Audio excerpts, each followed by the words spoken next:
for finding your way here this morning. It was an interesting time and getting here. And so if you want to go ahead and push record, we can get started then. All right. Okay, great. Well, thank you for coming. And today we're going to be talking about are fake profiles on LinkedIn becoming a thing? Now, this is kind of a downer, but I think it's something that we all need to know about, especially after Nathaniel put his little post up last night about communicating with a fake on Facebook. So I thought, wow, that kind of all went together. So it's going to be short. It's not very long, but I thought with all of us getting on Facebook now and trying to do the right thing on Facebook, we also need to know that just like on LinkedIn, just like Facebook, there are fakes out there. And so we need to watch for them. Not that there are as many as on Facebook, but we still need to know about them and spot them if we can. So today, that's what we're going to be talking about is the fake profiles. And they're easy to spot if you know what to look for. And I'm going to also say that I've got all this material from Andy Foote. He writes about LinkedIn, and he goes rather deep into things. So I'm just kind of covering the top of it.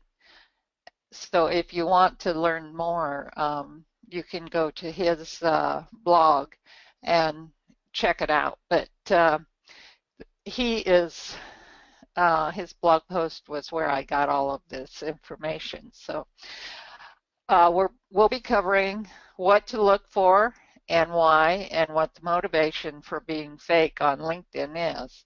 So here, right at the top, are 3 fake profiles. Hazel Fisher is one. Derek Lane is another one. And then we have Alex Flood, who is another one. And now, just to the naked eye, they look pretty normal.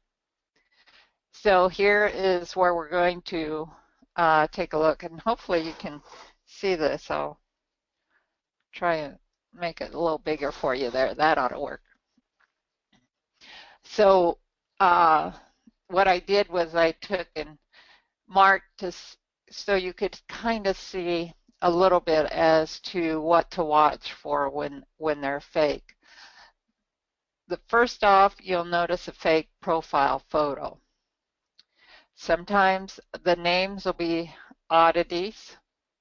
So like they spelled Derek with a Y instead of an I. And usually you'll see in their profile on down that there's no recommendations. And usually they also have an Ivy League education. So you'll notice, here they've got Yale Law School, over here University of Nottingham, and here University of California in Los Angeles. I don't know if that's a Ivy League school, but it's pretty impressive. And also they have implausible work experience.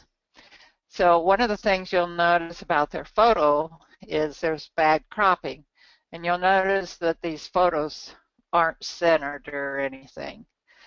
Or the photo looks too good. And so that's a sign. Also, the fakers spend little time on photograph cropping. So that's why, they're off-centered or whatever. And they do a bare minimum on building the profile, just enough for convincing.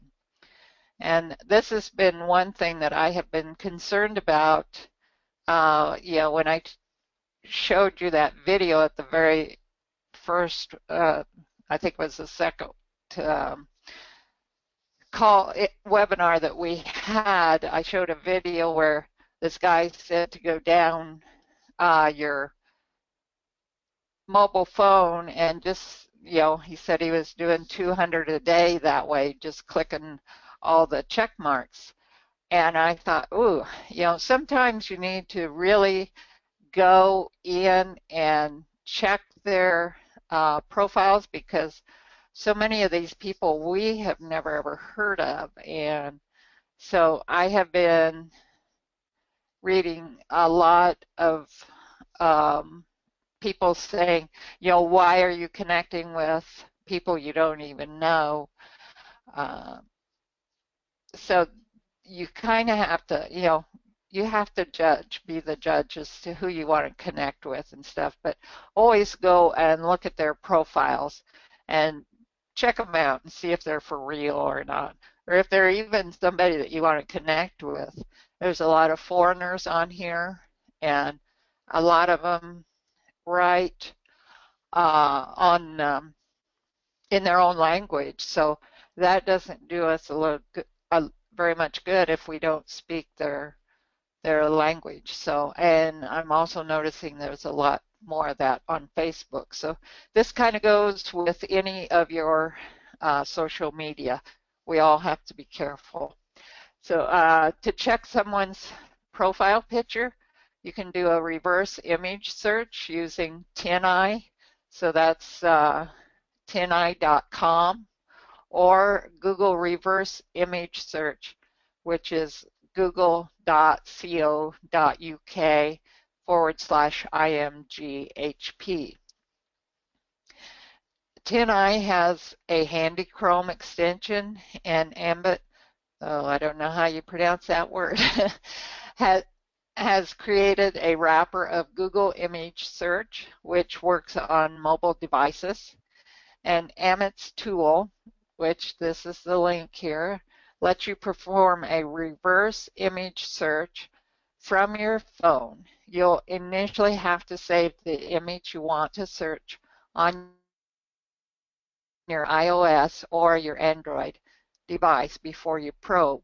So if those of you that are using your mobile phone for everything, that you'll have to save your image first before you go doing the reverse search. And I did that last night. I played around with some of the photos on Facebook and on LinkedIn, and a few of them showed up, but so far they were all okay. So the fakers lack imagination when it comes to names. They will choose bland or repetitive names like Jim Jones, or have a weird spelling like Derek does.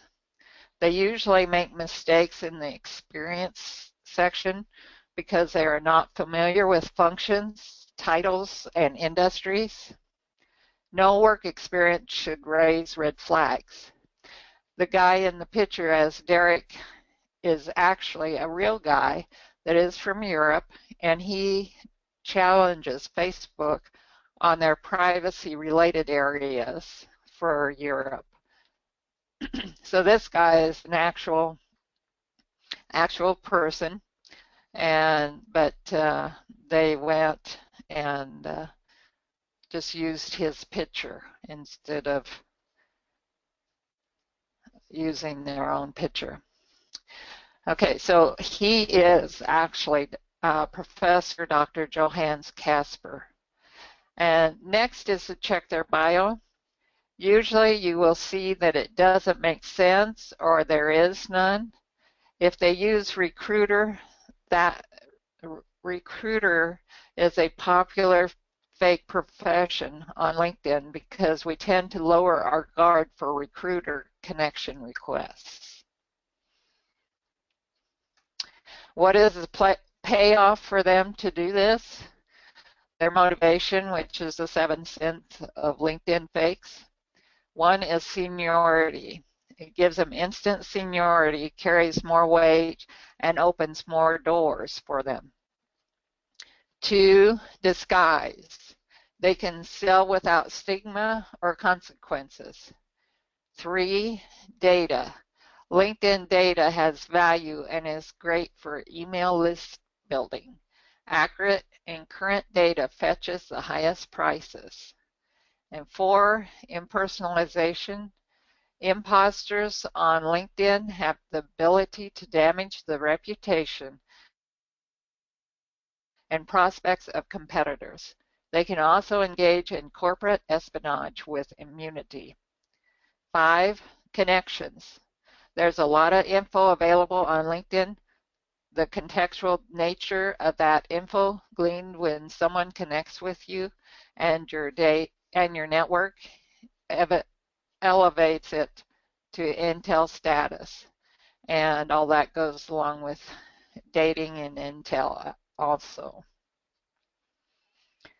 These fake profiles were connected with 204 legitimate profiles belonging to individuals working in defense, telecommunications, government, and utility sectors.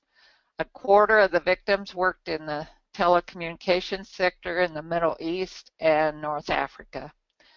LinkedIn has removed most of them. The moral of the story is before you make any connections on LinkedIn or anywhere else, always be sure and go check out their profiles first. And you might try that 10i if you have a questionable one.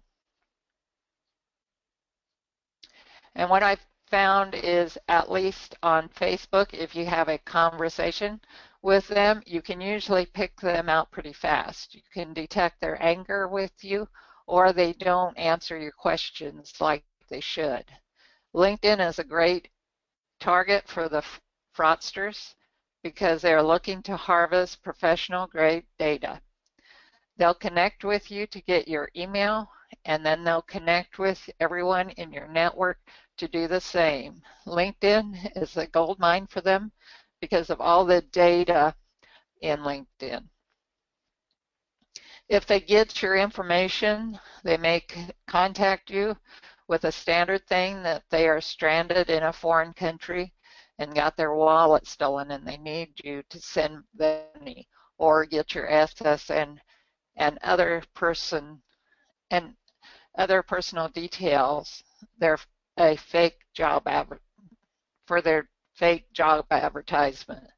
So don't put too much trust in the LinkedIn because it can be used against you. Criminals know how we think and act, and they use it very well against us. So be safe, and thanks again, Andy Foote, for your article that inspired this PDF. So that was kind of what I had, and I just wanted to make people aware that just like we knew Facebook has their problems with frauds and stuff, so does LinkedIn. And also, you get these phone calls, and that's where this stuff comes from. So just be aware and stay safe. So, Sam?